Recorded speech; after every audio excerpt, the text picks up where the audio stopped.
Bonjour à tous. Donc, on va commencer ce webinaire flash de l'IFV.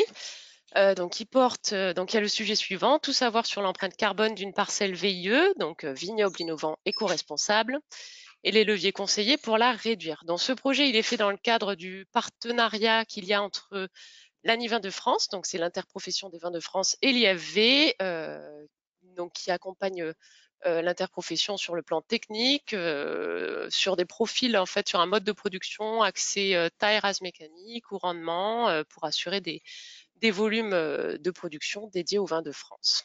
Donc, on va passer à la diapo suivante. Je vais juste faire un point sur le programme.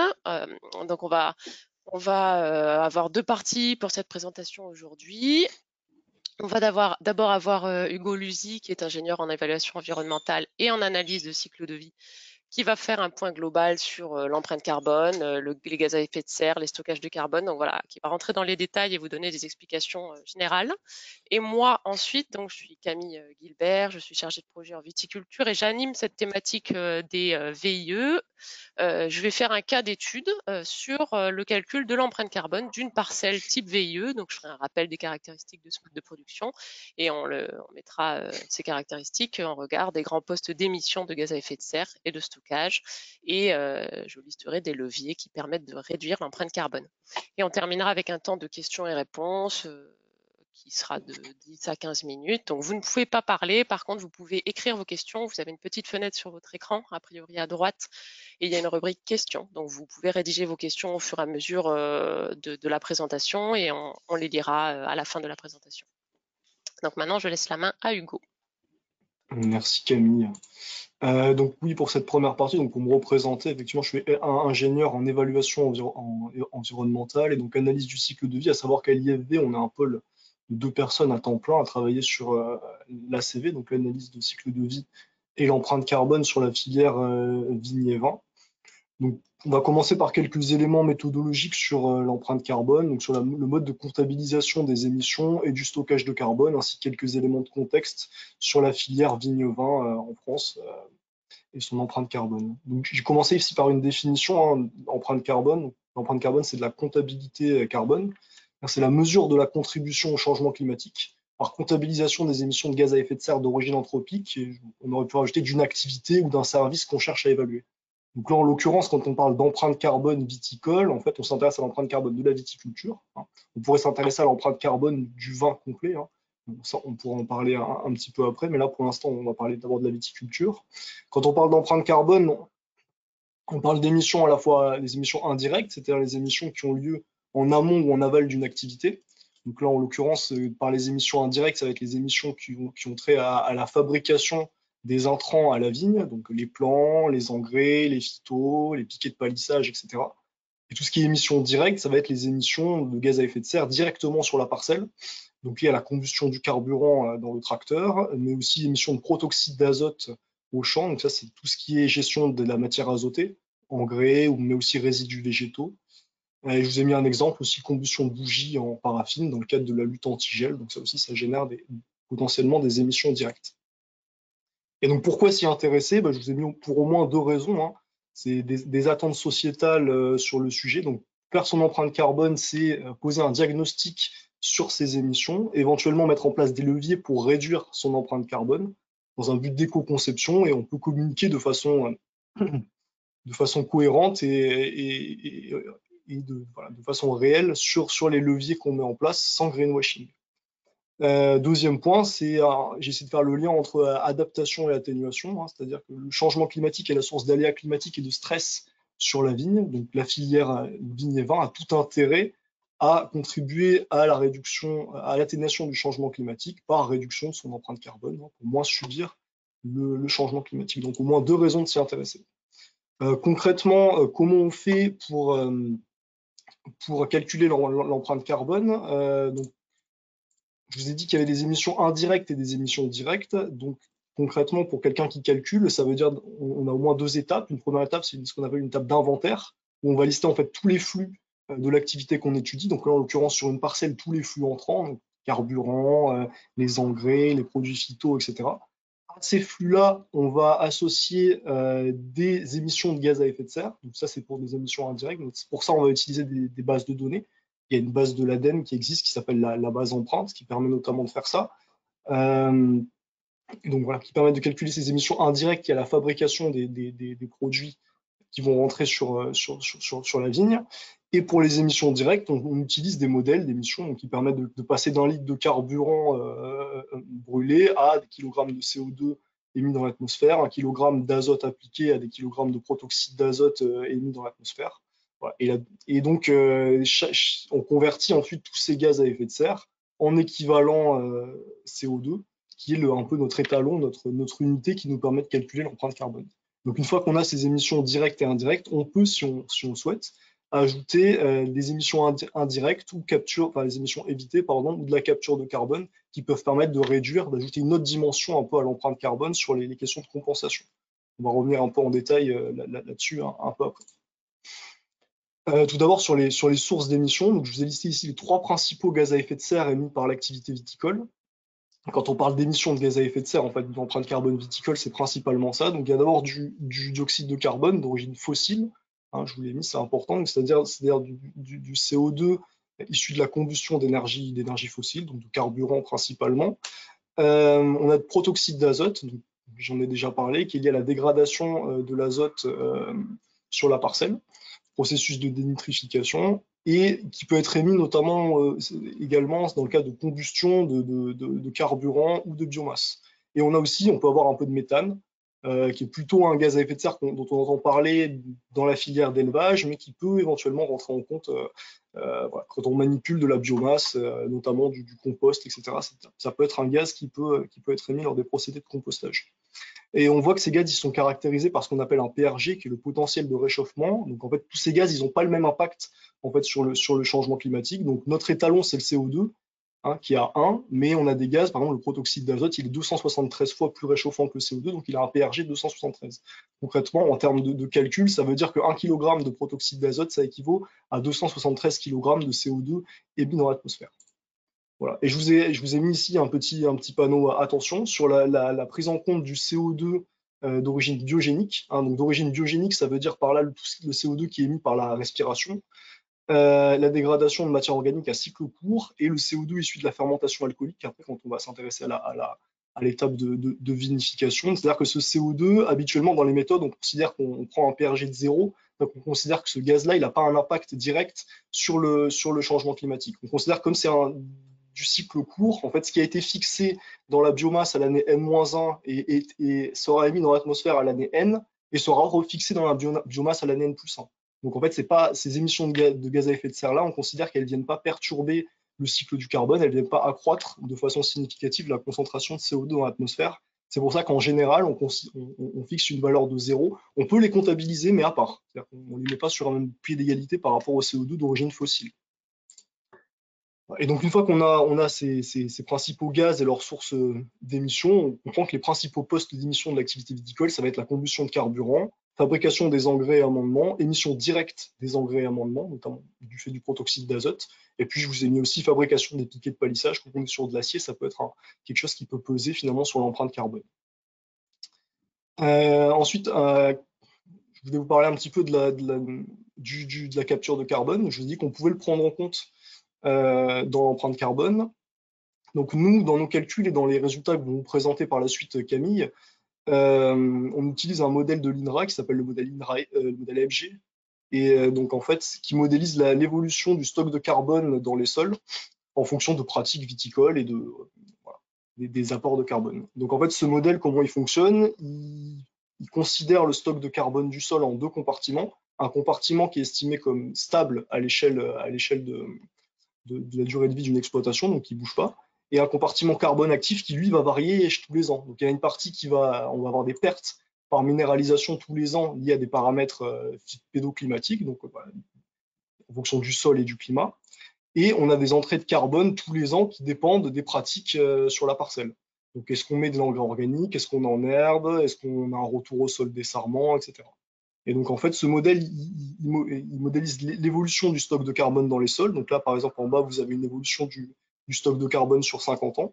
Donc là, en l'occurrence, il y a une augmentation. Et nous, comment on choisit de l'intégrer dans l'empreinte carbone? C'est-à-dire qu'on modélise l'évolution sur 20 ans et on moyenne l'évolution, on moyenne l'évolution du stock par an. C'est-à-dire on prend la moyenne de la différence de stock par an et on ajoute ou on soustrait ça à l'empreinte carbone. C'est un moyen de le prendre en compte dans l'empreinte carbone. Et je vous ai mis ici, derrière, ça veut dire quand même des hypothèses fortes. Hein. Ça veut dire que dans ce cas-là, on considère que le CO2 capturé dans le sol, on lui met un PRG de -1.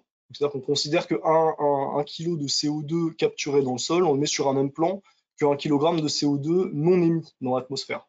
Donc c'est quand même une hypothèse assez forte qui peut se discuter. Hein. Je vous ai dit précédemment qu'on considérait que les émissions de CO2 biogénique, on mettait un PRG à 0. En réalité, faire ce choix-là de prendre en compte le carbone stocké dans le sol, ça veut dire qu'on considère que le stockage dans le sol est suffisamment long pour qu'on considère que ça a un effet sur le changement climatique. Voilà, donc c'est des hypothèses fortes derrière. Il faut bien comprendre que voilà, il faut pouvoir les expliquer. Et surtout, je vous ai mis quelques éléments de précaution sur le stockage. Pourquoi est-ce qu'il faut faire attention? Parce que le carbone stocké dans le sol, il y a la réversibilité, c'est-à-dire qu'en fait, si on met en place des pratiques stockantes à l'année zéro, on a bien une augmentation du stock de carbone, mais si on arrête ces pratiques, on peut avoir un retour à l'équilibre. On a un retour à l'équilibre en fait, et donc en fait, on voit que c'est pas parce qu'on stocke pendant un certain nombre d'années qu'on va stocker de façon indéfinie. Et si on arrête les pratiques stockantes, on a tendance à déstocker en réalité. Donc c'est pour ça que c'est important d'avoir ça en compte et qu'il ne faut pas considérer la compensation comme égale à la réduction d'émissions. Et c'est pour ça que je vous ai mis ici ce que j'appelle le triptyque de la réduction de l'impact environnemental, hein, c'est dans l'ordre, c'est-à-dire si on souhaite réduire son empreinte carbone, on doit d'abord commencer par réduire les émissions, inutiles, c'est-à-dire bon, on va essayer de limiter la consommation de carburant, limiter la fertilisation quand c'est possible. Ensuite, dans un second temps, on peut réduire les émissions des postes essentiels, c'est-à-dire voilà, il y a des choses dont on ne peut pas se passer, mais peut-être qu'on peut faire de la substitution, changer un type d'intrant par un autre qui est moins émissif. Et enfin, une fois qu'on a fait tout ça, on peut chercher à compenser les émissions incompressibles. Voilà, on peut avoir de la réduction de l'empreinte carbone par compensation, notamment par stockage de carbone dans les sols. Voilà. Mais l'idée derrière ça, c'est de dire on ne peut pas réduire son empreinte carbone uniquement par compensation. Et donc, je vous ai mis un extrait ici d'une note de l'ADEME sur la neutralité carbone qui montre bien qu'en fait, on peut pas faire attention et pas se revendiquer neutre en carbone, éviter le type des communications où on dit qu'un produit, un service, un territoire est neutre en carbone, ça n'a pas tellement de sens, que la neutralité carbone, c'est quelque chose qui doit être envisagé à l'échelle mondiale, éventuellement à l'échelle d'un pays. Mais voilà, donc vraiment, c'est commencer par réduire ses émissions et intégrer une démarche de réduction quand on intègre une démarche de réduction d'empreinte carbone, commencer par réduire ses émissions avant de compenser. Ensuite, quelques points, un peu de contexte sur le carbone dans la filière viticole, à savoir que pour l'instant, on n'a pas de moyenne française basée sur des statistiques qui soient satisfaisantes. Qu'est-ce que c'est l'empreinte carbone finalement de la vigne en France? Donc, quelque chose vraiment de statistique sur lesquelles on pourrait se baser. Il existe une base de données publique qui s'appelle Agribalise de l'ADEME, mais c'est majoritairement basé sur des itinéraires de production à dire d'experts. C'est-à-dire que, comme je l'ai dit, c'est pas statistique. Néanmoins, ça permet quand même de se faire une idée de ce que c'est que l'empreinte carbone de la vigne en moyenne. Et à noter que cette base de données, elle est prévue d'être mise à jour pour 2025 par l'IFV. L'IFV est chargé de la partie vigne et vin de cette base de données. Et l'objectif, c'est de se baser sur une approche un peu plus statistique pour définir vraiment ce que c'est qu'un vin moyen en France. Je vous ai mis quand même les extraits ici de la base de données Agribalise en comparant la vigne à d'autres cultures. Donc, on voit que si on compare la vigne là, ici à deux grandes cultures, hein, le blé et la pomme de terre, on a quand même globalement des émissions à l'hectare qui sont plus faibles. Hein. Bon, on peut l'expliquer par une plus faible fertilisation, parce qu'on a vu que le protoxyde d'azote lié à la fertilisation, c'est un gaz assez émissif. Donc, comme on a de la fertilisation un peu plus faible, on a des émissions à l'hectare qui sont un peu plus faibles, associées à une faible surface, donc 3% de la SAU en France. Le chiffre qu'on a sorti, nous, c'est qu'à peu près la viticulture, c'était 0,24% de l'empreinte carbone française. Et donc, si on élargit, on sort de la viticulture et on passe à la filière vigne-vin dans son ensemble, on est autour de 1% à peu près. Voilà, la filière vigne-vin, l'empreinte carbone française. Un point quand même sur la. Donc on a vu que la vigne avait globalement d'assez faibles émissions à l'hectare. Un point sur lequel la filière viticole peut mieux faire et donc il a un coup à jouer, c'est sur le potentiel de stockage de carbone.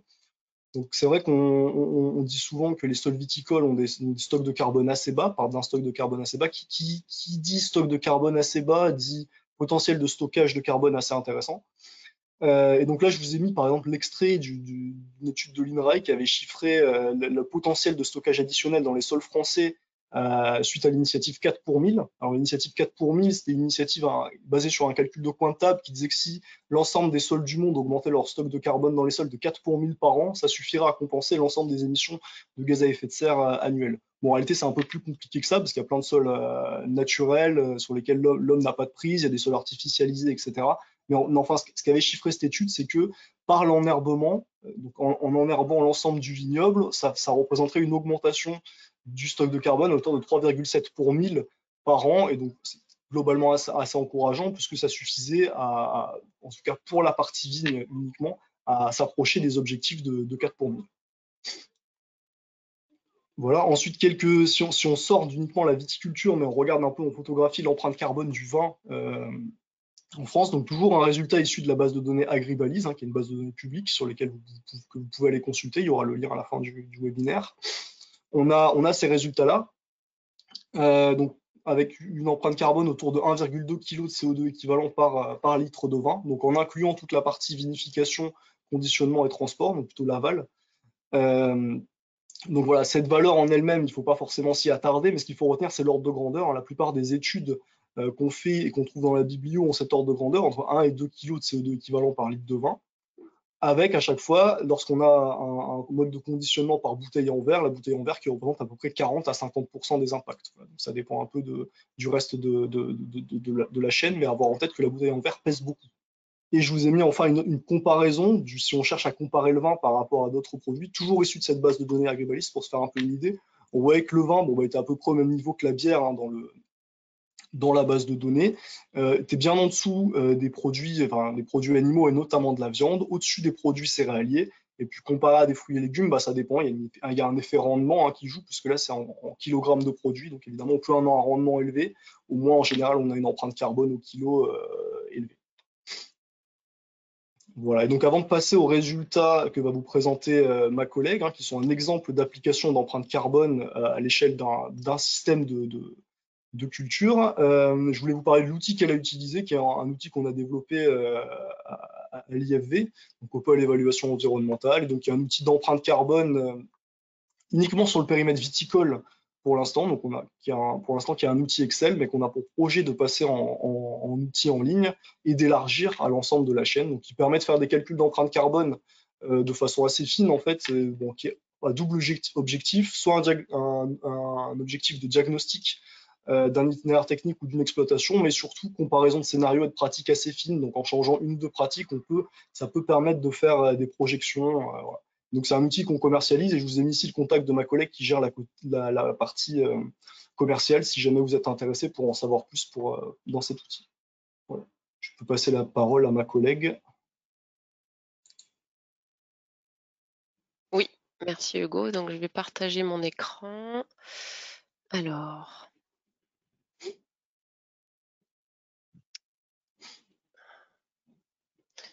voilà. Donc, je vais maintenant prendre la main pour faire donc oui pour vous présenter un peu les travaux qui ont été faits pour une parcelle donc dite VIE. L'idée est à la fois de calculer l'empreinte carbone de cette parcelle, de voir par rapport aux caractéristiques de ce mode de production quels sont les grands postes d'émissions de gaz à effet de serre et de stockage de carbone. Donc, dans un premier temps, je vais vous présenter ça et ensuite, on va parler levier de réduction de l'empreinte carbone. Donc, le modèle VIE, ça consiste en des grandes parcelles assez développé pour être bien mécanisable, donc avec des rangs larges, des rangs longs, plus de 200 mètres en général, on peut avoir autour de 4000 pieds par hectare. Vraiment, un des points typiques, c'est la taille rase mécanique. Le but étant d'avoir un cordon unilatéral libre avec un seul fil porteur, on le voit un petit peu sur la photo de gauche, et pas de fil releveur. Donc on va avoir une végétation qui va pousser de manière assez buissonnante et pas dans un plan. C'est associé à des objectifs de rendement élevés, de l'ordre de 15 à 20 tonnes hectares. Ça peut être plus. Quand nous, on fait tourner le modèle VIE, on se place à, donc pour GC Vite, on se place à 20 tonnes par hectare.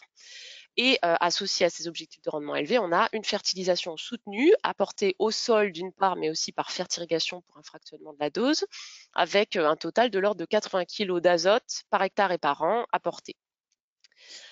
Sur le plan des traitements phytosanitaires, il y a aussi une recherche d'optimisation avec du pilotage par des outils comme des Citrate pour gérer les traitements phyto. On a un encépagement assez systématique de 15% des surfaces des îlots en cépage résistant pour aussi diminuer les traitements phytosanitaires et l'utilisation par exemple de panneaux récupérateurs. Enfin, en termes de gestion du sol, ça va aussi peser dans la balance de notre calcul d'empreinte carbone. On a un interrang sur 2 en enherbement permanent et un interrang sur 2 en engrais vert, donc semé en fin de campagne et détruit au début de la campagne suivante. Avec enfin, donc l'idée c'est que ces grandes parcelles en taille mécanique à haut rendement, elles sont sur des grands îlots, en général d'un tenant, de l'ordre de 30 hectares avec plusieurs cépages, des cépages internationaux, des cépages résistants. Et voilà, donc ça fait un grand îlot de 30 hectares. Et donc bien sûr, pour l'empreinte carbone, je vais toujours parler par hectare, mais il faut bien réfléchir qu'on est dans ce type de système. Donc voilà les premières sorties qu'on a de l'outil GCVite, donc une présentation de l'empreinte carbone, donc des émissions et du stockage pour une parcelle sur ce modèle VIE. Donc ce qu'il faut voir sur ce graphique, c'est qu'on a les valeurs positives entre 0 et 2500 qui sont les émissions de gaz à effet de serre par différents postes d'émissions. Et dans les valeurs négatives, on a tout ce qui est stockage. Pour le stockage, ça va être ça va consister en la restitution des sarments, des bois de taille à la parcelle et aussi à la gestion des couverts végétaux sur la parcelle qui vont bien sûr stocker du carbone. Et donc ces valeurs, elles seront toujours exprimées en kilos de CO2 équivalent par hectare et par an. Donc même si c'est d'autres gaz qui sont émis, comme vous a expliqué Hugo, on ramène toujours ça à la même unité qui est le kilo de CO2 pour comparer, pour avoir des choses comparables. Donc là, ce qu'il faut voir, c'est qu'il y a 4 grands postes d'émissions de gaz à effet de serre qui apparaissent là sur un modèle VIE. Donc au total, dans nos émissions, on est à peu près on a un petit peu plus de 2100 kg de CO2 par équivalent par hectare et par an, donc 2,1 tonnes d'émissions. Et on a une empreinte carbone, donc le bilan, la différence entre les émissions et le stockage, à 1,5 tonnes. Donc dans les émissions, ex aequo, on a 2 grands postes. On a d'abord la partie jaune, c'est la partie carburant à la parcelle. Donc, toutes les interventions faites au tracteur utilisent bien sûr du carburant. Donc, il y a un coût carbone pour la fabrication et au moment de la combustion de ce carburant. Donc, toutes les interventions au tracteur, ça va être la taille, la gestion des couverts, les opérations en verre jusqu'au vendange. Donc, c'est un tiers des émissions de carbone qui sont associées à ce poste carburant. Ensuite, équivalent pour un tiers aussi des émissions, on a les émissions de N2O au champ. Donc, les N2O, c'est pareil, ça vous a été expliqué tout à l'heure, c'est le protoxyde d'azote. Donc, à partir du moment où il y a un apport de matière azotée à la parcelle, il va y avoir des mécanismes de nitrification, dénitrification qui vont produire, émettre du N2O qui a un pouvoir de gaz à effet de serre. Et donc, quand je dis apport azoté, c'est bien sûr les engrais, les amendements. Dans notre cas, j'ai précisé qu'on est de l'ordre de 80 kg d'azote par hectare et par an à la parcelle. Donc, ces conséquences, ça va forcément générer des émissions. Mais on a aussi les actions de tonte et de destruction des couverts qui, elles, visent à long terme à apporter du carbone dans le sol, qui vont quand même aussi activer ces mécanismes. Et ensuite, dans un deuxième temps, la partie bleue marine à 12%, c'est aussi lié aux engrais, à l'azote. Là, c'est lié à la partie fabrication des engrais et des amendements. Donc, si on regroupe, on voit qu'on est à plus de 40% d'émissions de gaz à effet de serre qui incombent à la part des apports et des engrais azotés. Et enfin, le dernier poste, c'est aussi 12%, c'est sur la partie mise en place de la parcelle.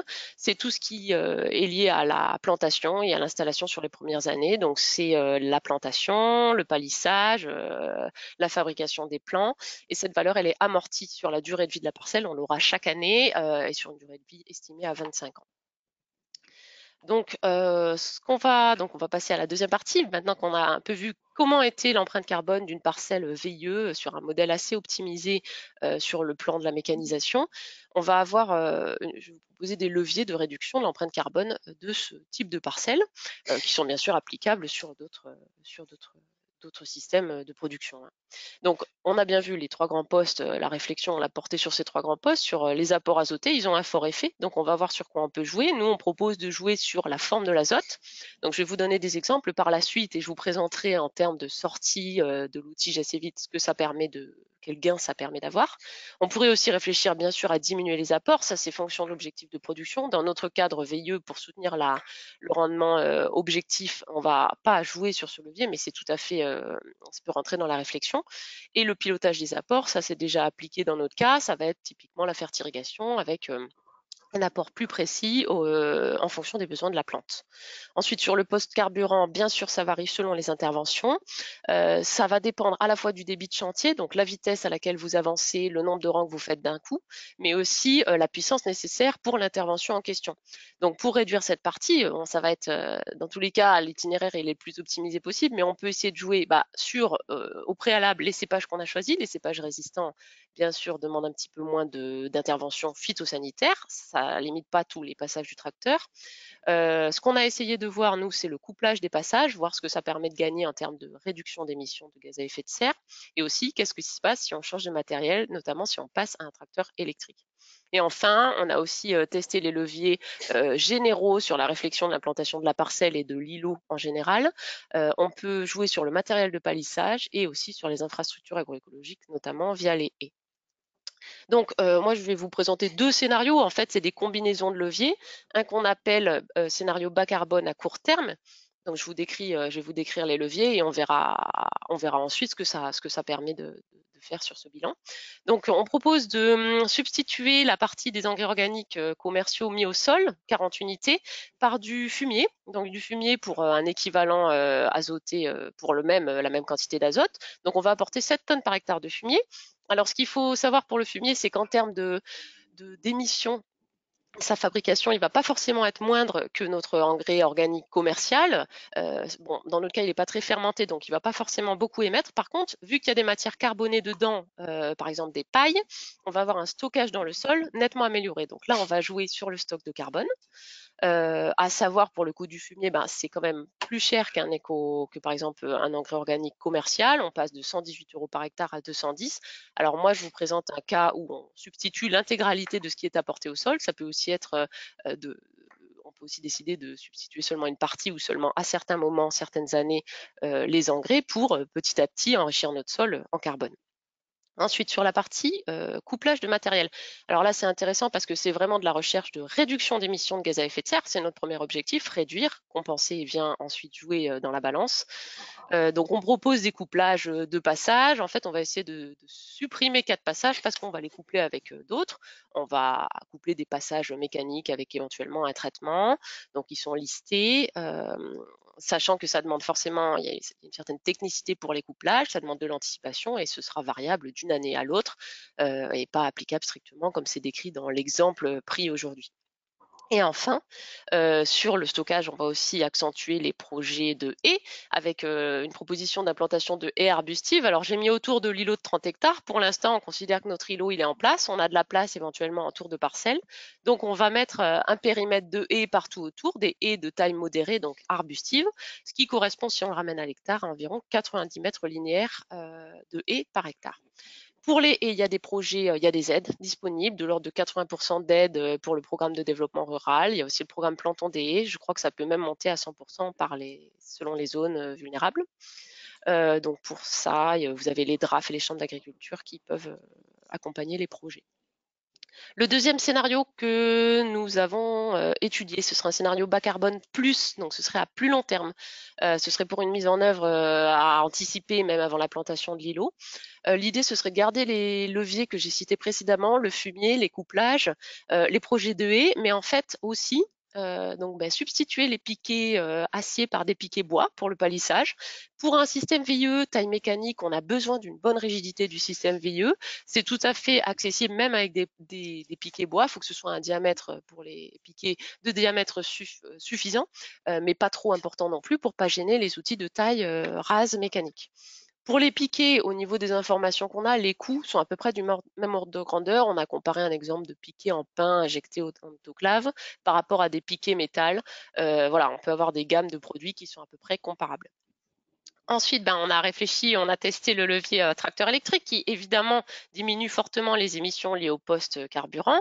Alors actuellement, c'est peu disponible pour les vignes larges qui sont plutôt le modèle du VIE, mais c'est en développement dans les prochaines années. Alors certainement pas avant 5 ans pour les vignes larges, mais ça fait partie des outils qui vont se développer.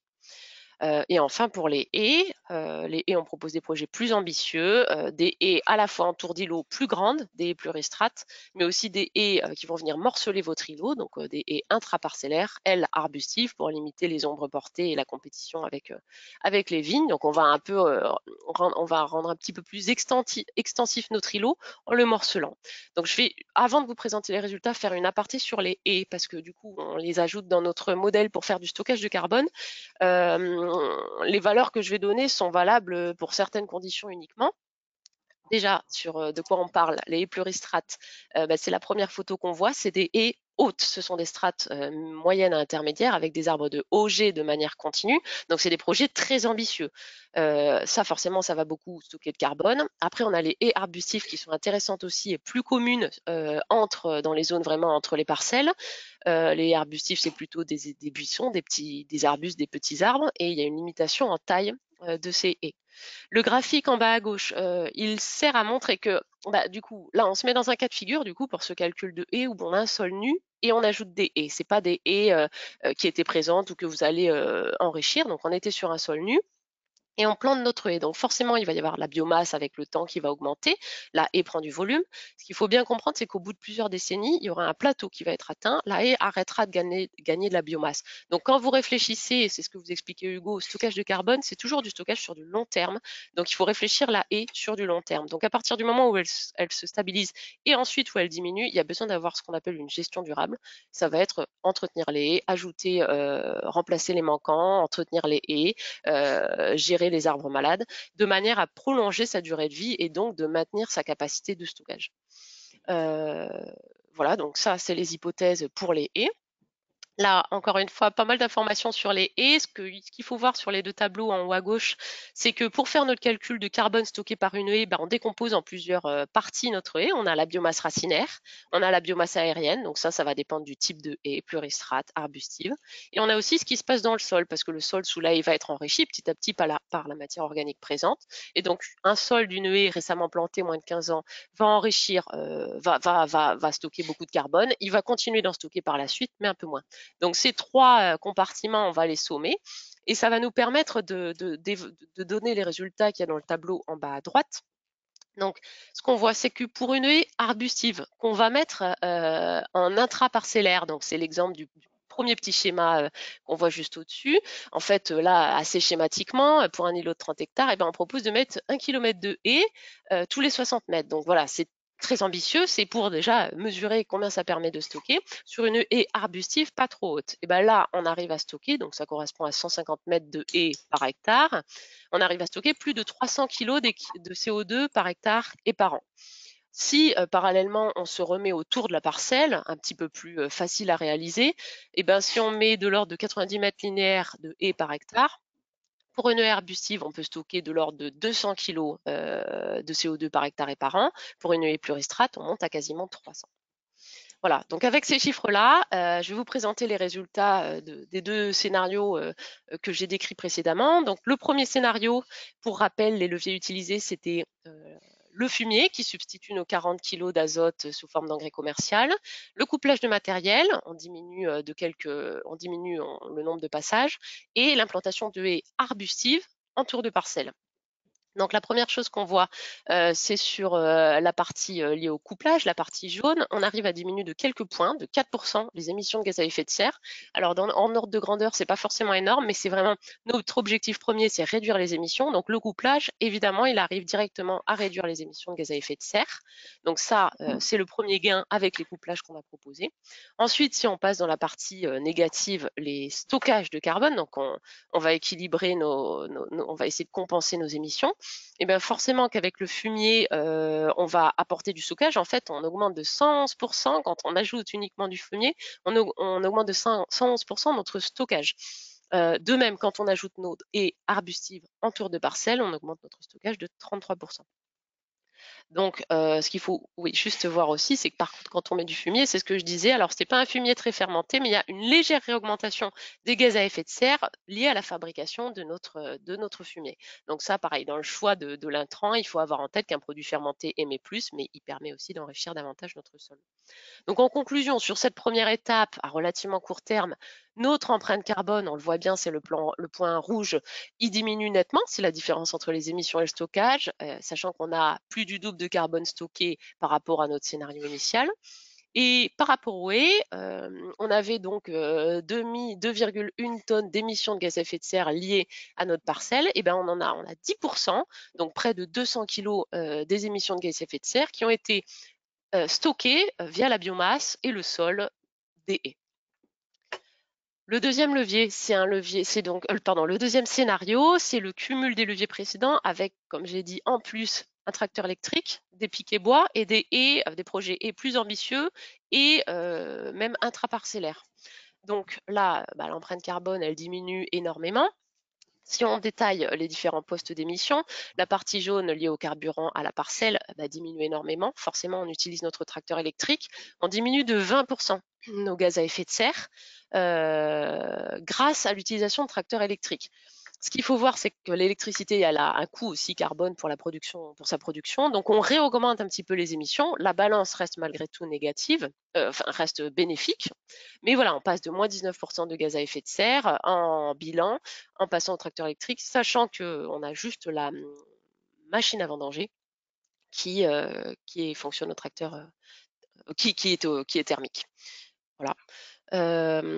Ensuite, sur le palissage, on est encore dans de la réduction d'émissions, donc c'est aussi intéressant directement parce qu'on réduit les émissions, vraiment ce qui est émis dans l'atmosphère. On a moins 9% de gaz à effet de serre, c'est la partie bleue assez claire en bas, juste au-dessus de zéro. Donc le fait de remplacer nos piquets acier par des piquets bois réussit à nous réduire ces émissions de presque 10%. Et enfin, le stockage nettement augmenté.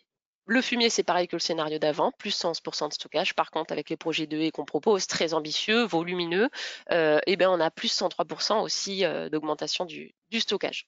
Donc en conclusion, là, on a réussi à réduire les émissions de gaz à effet de serre de l'ordre de 1/3 avec le tracteur électrique, avec les piquets bois, avec nos couplages. Ensuite, en termes de stockage, bien sûr, on a un stockage énorme avec des projets très ambitieux de haies et de fumier qui permettent quand même, on le voit mathématiquement, de compenser nos émissions par le stockage. Et tout à l'heure, on avait 10% de nos émissions de gaz à effet de serre stockées par la haie, donc par le gain de biomasse de la haie. Là, on arrive même à avoir 40% des émissions qui sont stockées.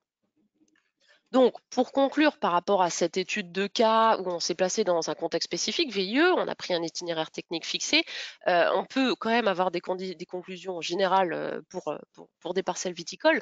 Ce qu'on a vu, c'est que les intrants extérieurs, ils n'ont pas tous la même empreinte carbone. Il y a à la fois, il y a l'exemple des fertilisants, mais en fait, c'est à la fois le coût carbone pour la fabrication du produit et aussi ce qu'il produit sur la parcelle, dans le cas des fertilisants typiquement. On a des choix qui peuvent être faits en amont de la parcelle qui vont avoir vraiment des impacts sur le long terme, le choix de mettre en place des cépages résistants, le type de palissage, les plantations de haies et aussi le maintien de l'existant. Lui, il compte aussi. Il y a aussi un stockage de carbone quand on maintient et qu'on entretient ce qui existe déjà.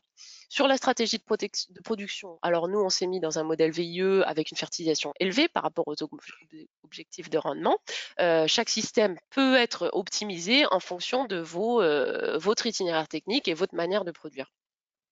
Sur la matière organique du sol, on en parle beaucoup. Il y a cette partie empreinte carbone. Il y a aussi des enjeux de vie du sol, de biodiversité et de résilience de votre système. Et enfin, l'empreinte carbone, comme je le marque, n'est pas le seul élément de durabilité du système.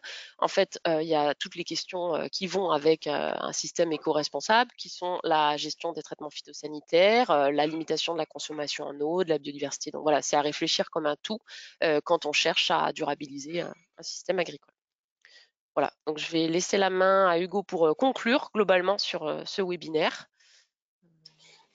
Merci Camille. Alors, du coup, c'est vrai qu'on voulait finir par, donc après cet exemple de mise en place de certains leviers à un système de production précis, par voilà, des chiffrages de certains leviers un peu plus généraux pour que vous puissiez repartir avec des ordres de grandeur en tête, parce que ça nous semblait quand même intéressant que vous puissiez repartir avec des choses à appliquer ou à expérimenter voilà, chez vous.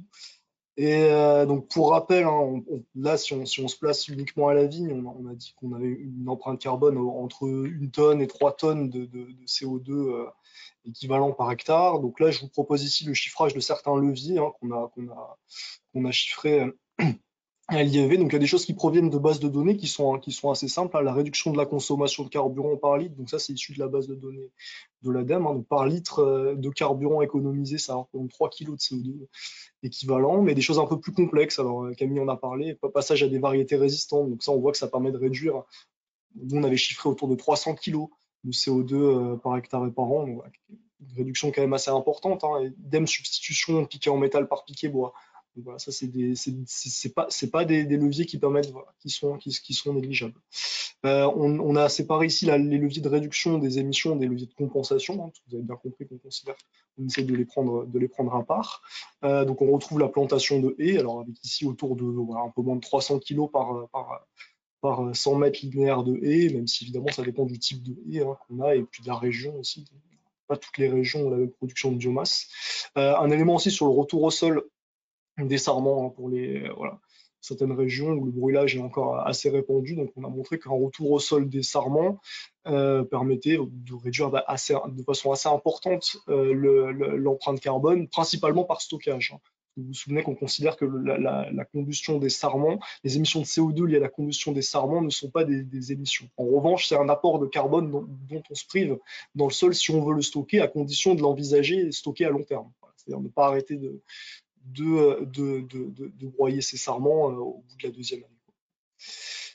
Et peut-être est-ce que tu peux passer à la dernière diapo, Camille, s'il te Oui. plaît. Voilà. Et donc ça, c'était les leviers à la vigne. On vous a mis aussi quelques leviers en cave pour que vous ayez une idée, puisqu'on a vu principalement quand même que autour de 40% de l'empreinte carbone était autour de la bouteille. On vous a chiffré quelques leviers autour de la bouteille. Donc si on repart sur une base d'entre 1 kg à 1,5 kg de CO2 par litre de vin, on voit qu'on a des leviers assez importants. Donc évidemment, il y a le changement du mode de conditionnement, un passage de la bouteille à du bip, c'est ce qui est le plus fort, avec une réduction autour de 250 grammes, donc quasiment un quart finalement des émissions. Il y a le système de réemploi, il y a une étude de l'ADEME qui est assez récente, qui s'est réintéressée au réemploi et qui montre qu'effectivement, ça c'est extrêmement intéressant et ça permet de réduire de façon assez importante l'empreinte carbone. On a l'allègement de la bouteille, bien sûr. Donc vous avez pour 100 grammes ici par bouteille, on est autour de 60 grammes de CO2 par litre de vin. Il y a aussi l'augmentation du taux de calcin, donc de matière recyclée dans la bouteille, qui permet de réduire de façon assez importante. Et puis après, toute économie d'énergie au chai, voilà, passage en gravitaire, isolation thermique. Donc là, ça se raisonne en fonction de la quantité d'énergie qu'on économise, bien évidemment. Et puis on vous a mis aussi enlèvement de la capsule, qui peut représenter un levier qu'on commence à voir, qui commence à être de plus en plus répandu. Donc voilà, on vous l'a chiffré ici pour information. Voilà, et peut-être du coup, pour les ressources supplémentaires, Ah oui, Camille, est-ce que... diapo Oui, suivante. voilà, donc si vous avez, c'est pour vous montrer aussi qu'il y a des bases de données qui existent, hein, si vous voulez calculer voilà, l'empreinte carbone, allez regarder les facteurs d'émission de certains types d'intrants, la base empreinte de l'ADEME qui est gratuite, à laquelle vous pouvez accéder, dans laquelle il y a des informations intéressantes. Il y a la base de données Agribalis dont je parlais, qui permet d'aller voir un peu l'empreinte carbone d'un vin, la décomposer, la comparer à d'autres produits, donc ça aussi c'est une base de données publique à laquelle vous pouvez accéder. Voilà, et puis il y a une petite vidéo ressources aussi qu'on avait fait sur qu'est-ce que c'est que l'analyse du cycle de vie, pourquoi elle est intéressante quand on est une entreprise vitivinicole. Voilà, sur les ressources un peu spécifiées ACV, empreinte carbone. Camille, tu voulais ajouter peut-être Oui, ben, merci Hugo. Et donc, vous avez nos contacts une- en bas de page. Si vous avez des questions, bon, là, on va prendre un temps pour les questions. Juste précision, c'est vrai que j'ai pas précisé que là, le cas que j'ai fait d'étude, on se place dans l'Aude, sur un itinéraire technique de l'Aude, et donc une biomasse produite moins importante que dans le cas Val-de-Loire pour une haie. Donc, je vais juste départager pour voir un peu vos questions. Alors, précision, le webinaire est enregistré, donc il sera disponible demain à partir de midi. Vous recevrez un mail de la plateforme GoToWebinar si jamais vous voulez le revisualiser. On va se mettre... Je vais me mettre sur les questions. Il y a aussi Emma qui va regarder Ouais. avec nous. Tu veux que je commence avec la première question? Je veux bien. Donc on a, est-ce que le rendement joue sur le calcul de l'empreinte carbone dans l'outil GCVit ou il ne joue qu'un rôle dans l'empreinte ou ne joue-t-il qu'un rôle dans l'empreinte carbone de la bouteille, donc lié au nombre de bouteilles produites? Bah, là, enfin, l'outil GCVit, il fournit une empreinte carbone à l'hectare. Il peut la fournir aussi au kilogramme de raisin. En fait, le rendement, c'est juste un dénominateur. On peut choisir de diviser ou non son empreinte carbone par le rendement. En fait, tout dépend de ce qu'on cherche à évaluer. C'est-à-dire que les deux sont possibles, quoi. On peut comparer à l'hectare, si on juge ça pertinent. Si on veut intégrer la dimension de performance et de rendement d'un système par rapport à un autre, effectivement, on peut comparer au kilo aussi. Après, voilà, comparé à l'hectare, en général, c'est ce qu'on fait. Mais on peut faire les deux. Dans GCBit, c'est possible de faire au kilogramme aussi. Ok, super, merci. Merci Hugo. Deuxième question sur l'absorption de CO2 l'absorption de CO2 dans le processus de photosynthèse par la vigne, Photosynthèse. Oui. photosynthèse par la vigne ne devrait-elle pas être considérée comme un réducteur de l'empreinte Non. carbone? Bon, ça, c'est vrai que je l'ai abordé rapidement, mais ça me donne l'occasion d'y revenir. En fait, pour répondre à la question, il faut comprendre quand on parle d'augmentation de la concentration de CO2 dans l'atmosphère qui est responsable d'un changement climatique, on parle d'un dérèglement au long terme. Donc en fait, on parle de quantité de carbone qui était stockée dans les couches géologiques du sol, hein, sous forme de pétrole et d'hydrocarbures, et qu'on brûle, et donc en fait qui se retrouve dans l'atmosphère. Et donc ça entraîne un dérèglement du système et du cycle du carbone. En revanche, si on raisonne à l'échelle d'une vigne, on voit bien qu'à l'année N-1, elle va stocker un peu de carbone dans les grappes, dans les feuilles, etc., qui va se retrouver dans l'atmosphère lors de la fermentation, lors de la dégradation de la matière. Et on voit que ça, c'est un cycle court, en fait. Et donc, ce cycle court-là, en général, on le compte pas, ou on peut le comptabiliser, mais seulement à part, dans l'empreinte carbone. En revanche, peut se poser la question pour le carbone qui est stocké dans les souches, qui, lui, est stocké sur un temps un peu plus long, sur la durée de vie d'une parcelle. C'est-à-dire si on a une parcelle qui vit 50 ans, effectivement, on a une quantité de carbone qui est immobilisée dans les souches durant 50 ans. Néanmoins, si on considère que la parcelle est replantée après, on considère qu'en fait, il n'y a pas de changement en fait, de concentration du carbone dans l'atmosphère si on prend Parce que les souches vont être notamment détruites, brûlées, donc on va avoir un bilan nul. et puis après elles vont être restockées si la parcelle est replantée. En revanche, cette question de gestion dans la biomasse, elle est intéressante quand on raisonne à l'échelle d'un territoire ou d'un vignoble entier. Et la question qu'on peut se poser, c'est est-ce que mon vignoble a tendance à s'accroître, à se réduire? Et dans ce cas-là, est-ce que la quantité de carbone que j'avais stockée dans mes souches à l'échelle de mon territoire, elle a tendance à réduire ou à augmenter? C'est le même type de calcul qu'on fait avec la forêt. En fait, quand on dit qu'il y a de la déforestation entraîne des émissions de carbone, c'est parce qu'on avait du carbone qui était stocké dans la biomasse dans la forêt, qui, lors de la déforestation, se retrouve dans l'atmosphère. Et donc là, on a un dérèglement en effet. Mais tout ce qui est cycle de carbone annuel, ça en compte pas parce qu'on considère que ça s'équilibre. Alors, il y a une question sur la filière générale. Est-ce qu'on sait si l'empreinte carbone du secteur vitivinicole en France est similaire à celle des autres pays? Est-ce qu'il y a déjà d'autres informations qui viennent d'autres pays? Ah, c'est assez difficile. Alors, moi, j'ai pas creusé la question. Il doit y avoir des choses dans la bibliographie. Ce qu'il faut avoir en tête quand même, c'est qu'il faut, en décomposant un peu les sources d'émissions, on a vu donc il y avait les carburants du tracteur, on avait majoritairement de la bouteille en verre, et puis on a un peu d'énergie au chai. Alors déjà, première information, c'est qu'en France, on a une électricité qui est globalement assez peu carbonée du fait du nucléaire. Donc dès qu'on prend une filière viticole d'un autre pays où on n'a pas cette chance d'avoir une électricité peu carbonée, ben on peut s'attendre à ce que l'empreinte carbone du vin, elle soit un peu augmentée. Néanmoins, si on est dans des pays où, par exemple, la bouteille PET où le bib sont plus répandus que la bouteille en verre, on peut s'attendre à avoir une empreinte carbone plus faible, étant donné que voilà, la bouteille en verre reste le principal poste d'émission. Voilà. Donc j'ai pas l'information, mais en tout cas c'est des éléments qui peuvent permettre d'y répondre au cas par cas en identifiant les principales sources d'émissions en France et en essayant de réfléchir à qu'est-ce qui est différent en fait dans les autres pays. Et là ça peut permettre d'y répondre. Alors, je vois que j'ai une Merci. question sur la quantité de carburant en litres par hectare utilisé dans le modèle. Alors là, j'ai pas la donnée sous la main. C'est quelque chose qu'on peut retrouver en revenant sur les tableurs Excel. Donc, dans ce cas, je veux bien que vous m'envoyiez un email et on pourra un peu discuter. C'est vrai, associer ce qu'on voit comme émissions de gaz à effet de serre liées au carburant, le ramener à 1 litre par hectare. Je pense que c'est tout à fait faisable vu qu'il y a vraiment tout l'itinéraire technique qui a été saisi dans GC8. On a une autre question. Quand est-ce qu'il sera possible de rajouter les infrastructures agroécologiques dans le logiciel GCVIT? C'est donc pareil pour le matériel de palissage.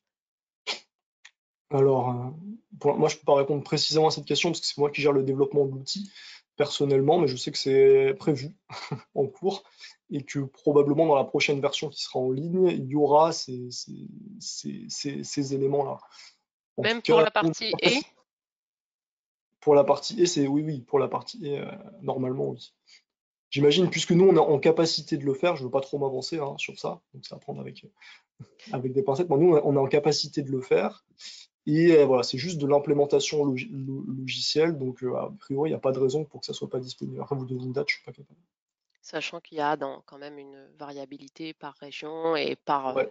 type de Mais projet de haie, évidemment. c'est possible après de sélectionner la région et d'appliquer dans la méthode de carbocage sur lesquelles voilà, on s'est basé là, dans cette étude-là, il y a des facteurs d'ajustement en fonction de la région, donc c'est tout à fait applicable, on pourrait l'implémenter dans le logiciel.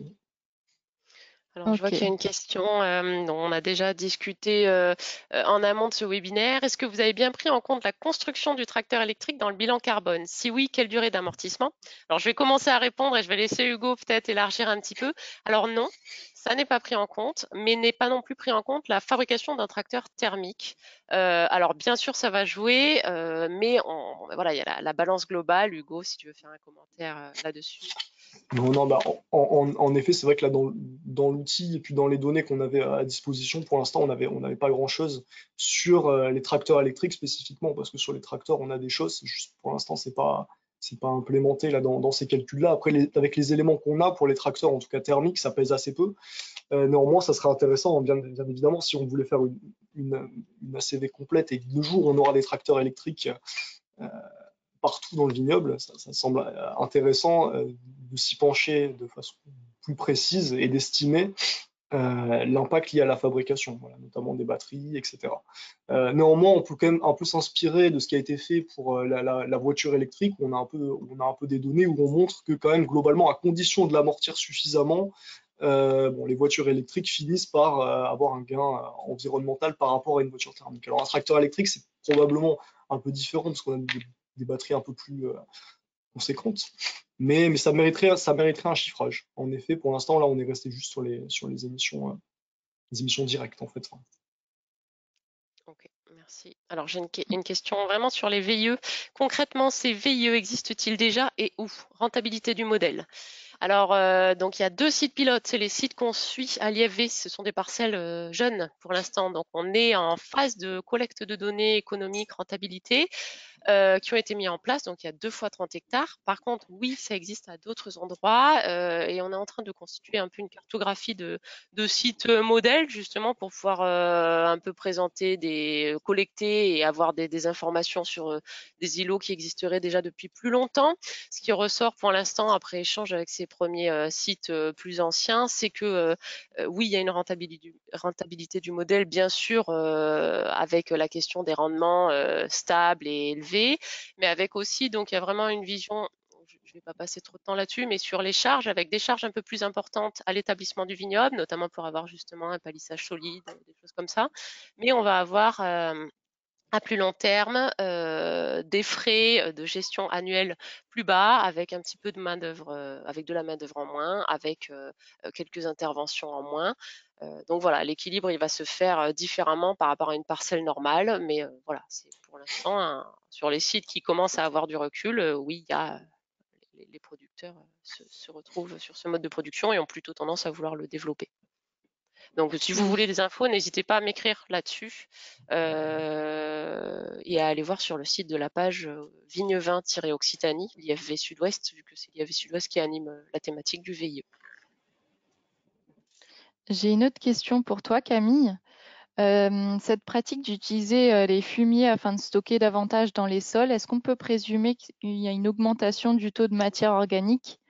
Et de quel ordre de grandeur peut-on parler ici en pourcentage de matière organique? Oui, alors pour moi, oui, ça fait partie justement, comme je disais, c'est pas que l'empreinte carbone que ça va permettre d'améliorer. Oui, ça va augmenter le taux de matière organique. Après, je ne sais pas vous donner d'ordre de grandeur comme ça en pourcentage de matière organique. On a des ressources là-dessus. Ce serait possible à évaluer, mais là, à froid, je vais pas vous donner l'information directement. Merci Camille. On a une autre question sur est-ce que l'empreinte carbone est liée à l'utilisation de produits phytosanitaires? Non, pardon. L'empreinte carbone liée à l'utilisation de produits sanitaires n'est pas mentionnée. Est-ce que c'est volontaire ou pas? Alors là, on pourrait reprendre les graphiques. Elle est bien Ouais. considérée. C'est juste que dans ce que j'ai détaillé, moi, j'ai détaillé les 4 grands postes d'émission. La partie liée au phyto en termes d'intrants, alors Ego, tu me dis si je me trompe, mais pour moi, elle est finalement pas la plus grosse part. Bien sûr, il y a un coût carbone Mhm. pour leur fabrication.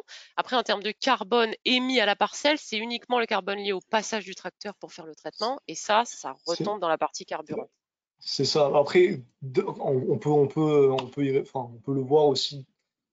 Ça dépend de la quantité qu'on met, quoi. C'est-à-dire que quand on parle c'est vrai qu'en général, l'empreinte carbone de la fabrication des phytos, bon, elle est bien prise en compte dans le modèle, les résultats y sont, mais en fait, elle pèse assez peu. Et ça, on peut le lier tout simplement au fait qu'en général, les quantités de produits appliqués sont finalement assez faibles à l'hectare, hein, comparé à voilà, la quantité d'acier qu'on va avoir pour le palissage, la quantité de carburant qu'on va utiliser. Bon, voilà, à part quand on va avoir un peu plus de produits appliqués quand on est sur du soufre, par exemple, hein. Mais finalement, c'est pas des intrants qui ressortent comme ayant un gros impact carbone, quoi. Voilà. Oui, ils vont juste être liés au nombre de passages, en fait. Voilà. Mais ça ne veut pas dire Enfin, qu'ils n'ont pas pas un que. impact par ailleurs, hein. Voilà. Il Oui. y a d'autres moyens. Voilà. C'est pour ça que nous, on fait de l'analyse du cycle de vie. Donc, il y a d'autres indicateurs d'impact environnementaux qu'on peut prendre en compte, notamment les indicateurs de pollution de l'eau, de toxicité humaine, etc. Et là, c'est intéressant, bien évidemment, de mettre l'accent sur les phytos, voilà, d'observer leurs effets plus en détail. Mais sur le carbone, a priori, c'est pas eux qui représentent le plus gros de l'impact. Alors, je vois qu'il y a une question sur les coûts. Existe-t-il une estimation de l'impact des coûts, des investissements pour la mise en place des 2 scénarios étudiés? Alors non, on n'a pas fait pour l'instant une évaluation globale de mise en œuvre de ce scénario, aussi parce que ce sont des leviers qu'on a testés théoriquement sur notre modèle. Après, on a des valeurs de coûts individuels que j'ai un petit peu fournies pour l'exemple du palissage, mais il serait tout à fait possible de l'appliquer à une parcelle VIE en considérant qu'on a tant de piquets de tête, tant de piquets intermédiaires dans le cas du palissage. Le calcul est faisable en prenant coup par coup et en faisant la modification.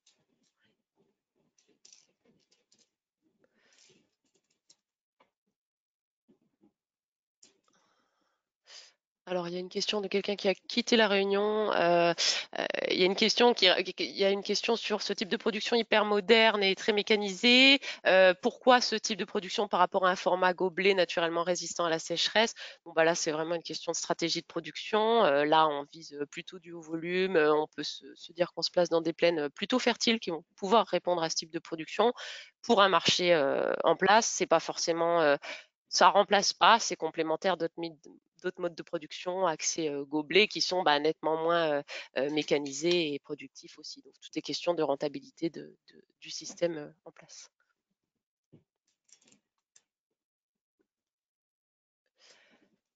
Euh, alors on a quelqu'un qui dit qui demande au-delà des ordres de grandeur des expérimentations, quels outils sont aujourd'hui disponibles pour chiffrer, calculer notre empreinte carbone au niveau d'un domaine viticole? On a l'outil GCVit qui est uniquement pour l'instant sur la partie Viti.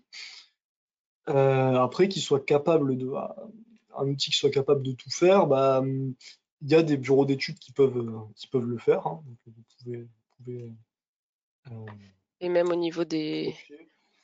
Ouais, pour l'empreinte carbone, c'est souvent fait il y a eu des projets pour l'instant que j'essaie vite fait à l'échelle de territoire ou de caves coopératives qui vont ensuite utiliser l'outil pour plusieurs structures. Donc Oui, il y a peut-être des démarches voilà. locales Il y qui en a peuvent qui être se engagées. rapprocher, mais je vous invite, si vous êtes intéressé par l'outil GCVit, à vous rapprocher du contact que j'ai mentionné précédemment. Et si jamais vous nous envoyez un mail, et puis on voit, mais pour l'instant, un outil qui soit capable de faire tout, qui soit facile d'utilisation et qui soit suffisamment précis, ça n'existe pas trop. L'objectif, ce serait d'en avoir un, hein. Sinon, après, il y a effectivement des prestataires qui peuvent vous le faire. Alors, il y a une question sur les haies, sur comment ça a été calculé. J'ai une question sur les haies. Pourquoi l'unité est en kilos de CO2 équivalent par hectare et par an et non pas en kilos de CO2 équivalent par mètre linéaire de haies par an? Alors, par mètre linéaire, c'est ce qu'a présenté Hugo en conclusion. On peut effectivement globalement réfléchir. On plante tant de mètres de haies, ça nous stocke environ tant de kilos de CO2. Alors, c'est pas une valeur générique, ça dépend, c'est du cas par cas, mais c'est faisable.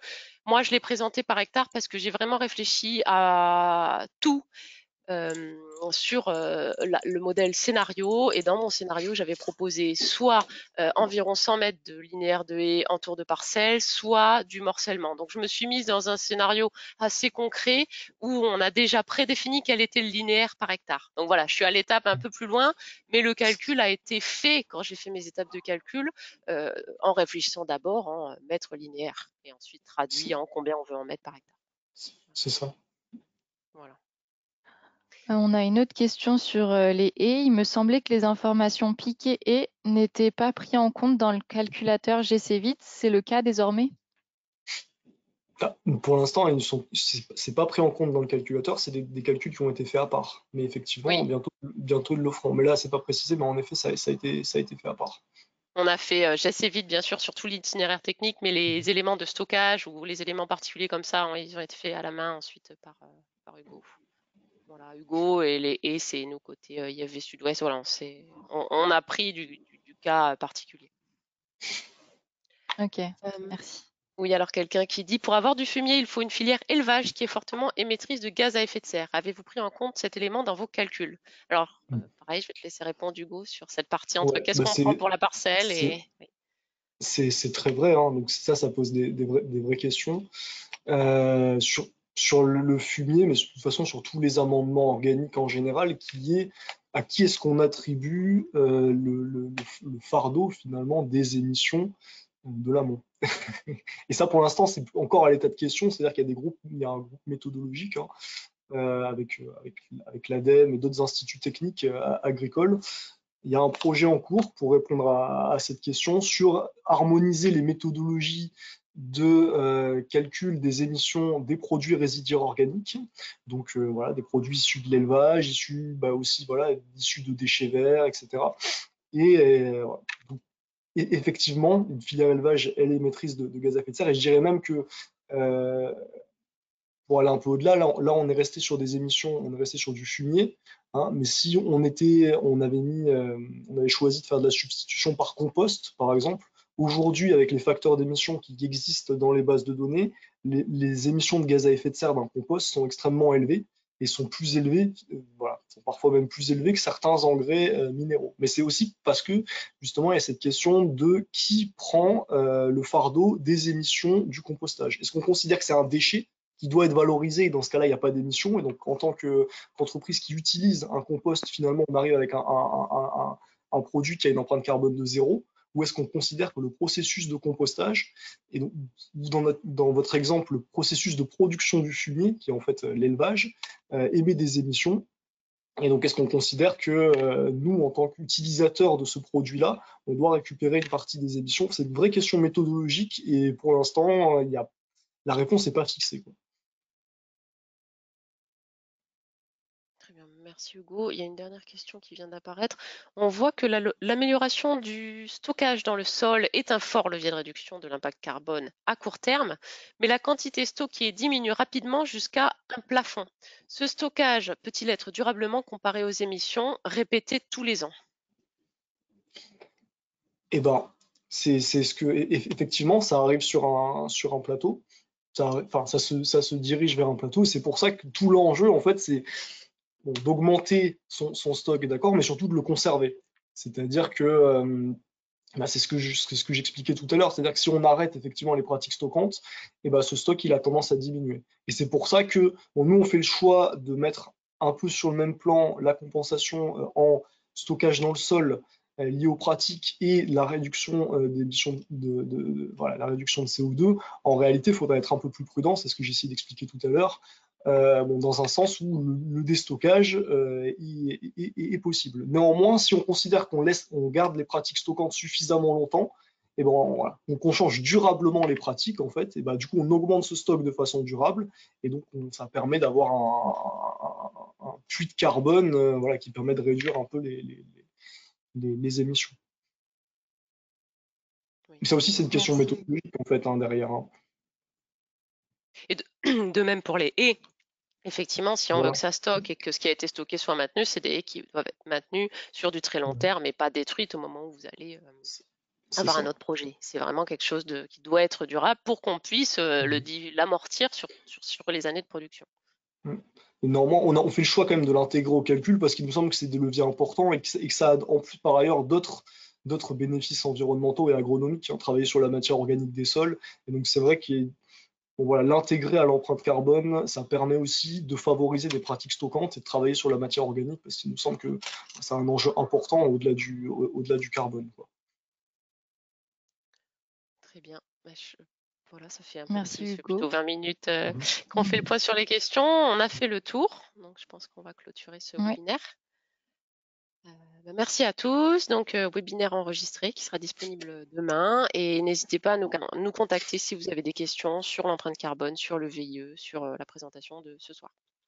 Merci. Au Bonne revoir. soirée. Au revoir. Bonne soirée. Au revoir.